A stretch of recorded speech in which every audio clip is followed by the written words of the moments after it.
Bunge la Ulaya limetangaza kuwa litafanya mjadala wa dharura mnamo Mei 7, 2025 kujadili hali ya kisiasa nchini Tanzania, hususan kesi ya Tundu Lissu, mwenyekiti wa chama kikuu cha upinzani nchini Chadema. Kulingana na ratiba ya bunge hilo, Mei 5, 2025 mpaka Mei 11, mjadala huu utafanyika kati ya saa 7 mchana hadi saa 4 usiku kwa saa za Ulaya, na utaangazia kile kinachoelezwa kuwa ukiukaji wa haki za binadamu, kudidimia kwa demokrasia na dhuluma dhidi ya vyama vya upinzani nchini Tanzania. Baadhi ya mjadala huo wa bunge wa Ulaya wanatarajiwa kuandaa na kupiga kura juu ya azimio maalum lenye rejea 2025/2690 (RSP)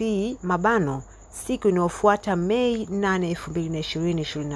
2025. Tundu Lissu ambaye anakabiliwa na mashitaka kadhaa ikiwemo la uhaini linaloweza kumhukumu adhabu ya kifo, alikamata wiki 3 zilizopita, huku ikidai na baadhi ya wanasiasa wanaharakati ndani ya nchi ya Tanzania kuwa kukamatwa kwake ni sehemu ya mkakati mpana wa kuzuia mageuzi ya kidemokrasia nchini Tanzania.